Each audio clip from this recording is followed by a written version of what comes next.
Hello friends, welcome to EPG Pathshala. I am Professor S.P. Singh from Faculty of Management Studies, Gurukul Kangadi University, Haridwar. Today we are going to study Module 6 on Global Human Resource Management. Friends, after going through this module, you shall be able to become aware of the global human resource development, understand the challenges, managing performance globally, know the ways of compensating international workforce, better understand the international labor relations. There are immense opportunities and problems of global human resource management. The global managers have not only to strategize from domestic point of view, but also globally. People managing global human resource encounter several issues ranging from cultural to political barriers when determining compensation of employees.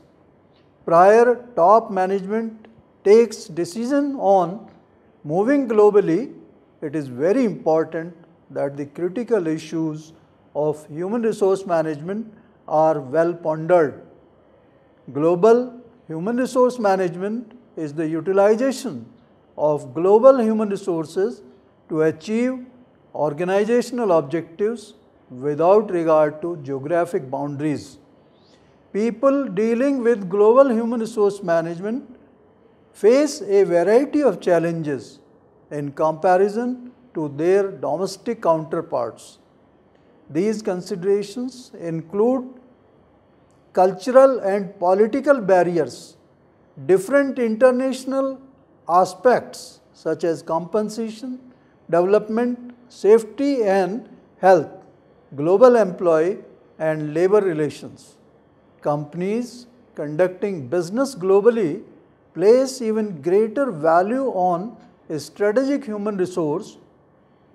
Global human resource managers develop and work through an integrated global human resource management system similar to one experienced domestically.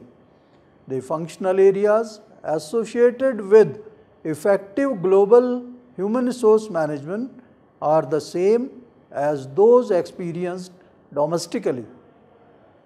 Although the functional areas are same, how they are implemented may differ. Sound global human resource management practices are required for successful performance in each area. As with domestic human resources, the functional areas are not separate and distinct, but are highly interrelated.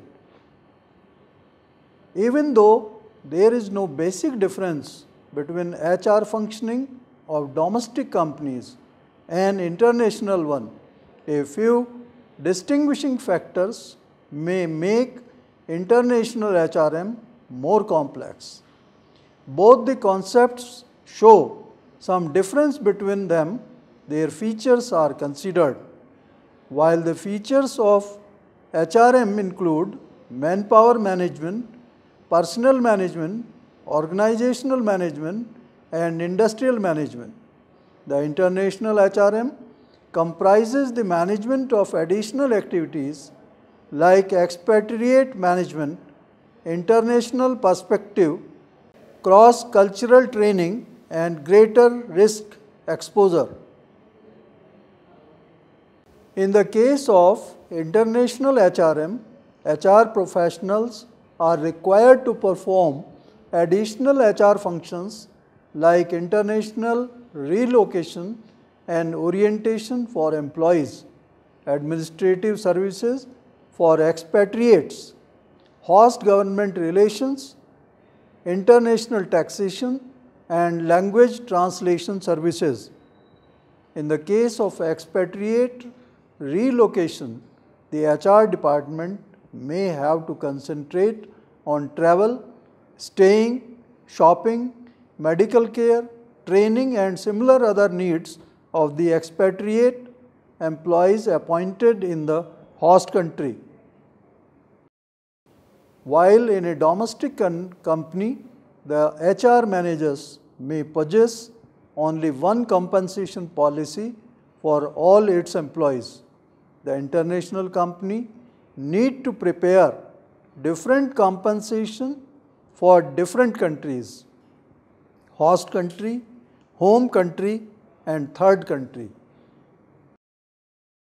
Despite the fact that all employees may be working at the same place, the company may decide either the home country or the host country compensation package for all the employees irrespective of their country of origin. However, in reality, the company would be unwilling to offer the expatriate pay to employees of a host or third country, which is normally higher. Thus, pay differentiation become a necessity in international companies. Unfortunately, many HR managers have never worked abroad and are not adequately prepared to cope with the global environment. A global organization must have qualified individuals in specific jobs as specific places and times in order to accomplish its goals. Individuals should be recruited and selected based upon the specific qualifications identified. Global staff members may be selected from among three different types: expatriates, host country nationals, and third country nationals. An expatriate is an employee who is not a citizen of the country in which the firm's operation is located, but is a citizen of the country in which the organization is headquartered. A host country national is an employee who is a citizen of the country where the subsidiary is located. A third country national is a citizen of one country working in a second country and employed by an organization headquartered in a third country. Ethnocentrism is a cultural attitude marked by the tendency to regard one's own culture as superior to others. Sending home country executives abroad thinking that they will be able to deliver the goods may be an appropriate strategy in the beginning of expanding company operations worldwide, as these officials know what to do immediately. However, a policy of ethnocentrism is too narrow in its focus and may evoke strong negative reactions from local executives whose upward mobility is blocked. The polycentric corporations consciously believe that only host country managers can ever really comprehend the culture and feel the nerve of the host country market. Therefore, the local people are the better choice for managing the foreign subsidiary.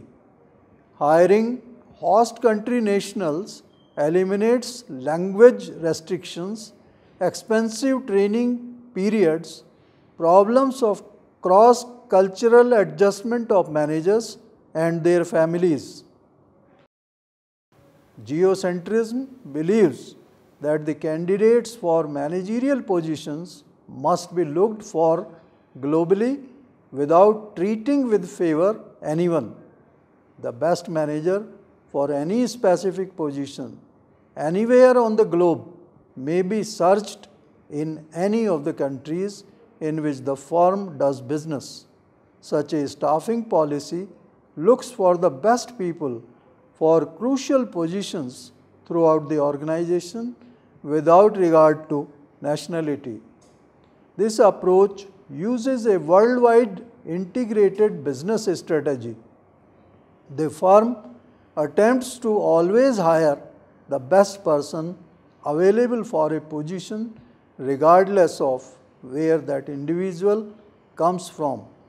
The geocentric staffing model is most likely to be adopted and used by truly global firms such as General Motors and Ford.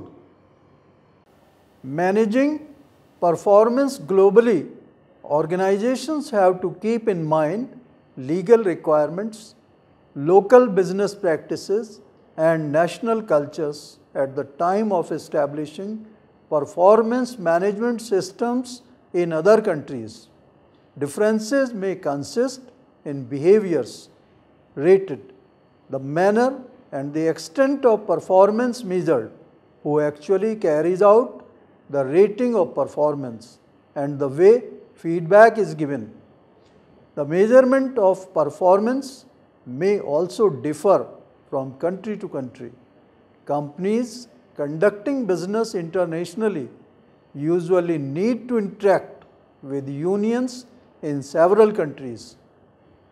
Organizations set policies and goals for industrial relations, for overseeing collective bargaining agreements and work performance.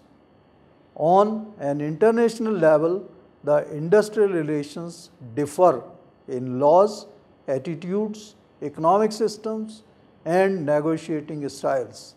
Thus, we have studied the process of procuring, allocation, effective utilization of human resources in an international enterprise.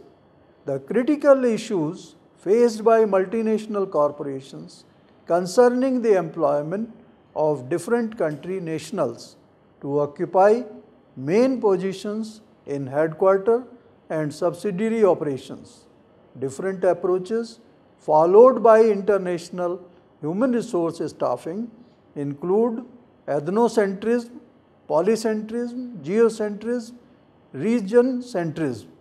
The human resource development plans, legal requirements, local business practices, and national cultures at the time of establishing performance management systems in other countries. Friends, in this module, we have studied global human resource management, difference between domestic and international human resource management, approaches to global staffing. Thanks for visiting EPG Pathshala.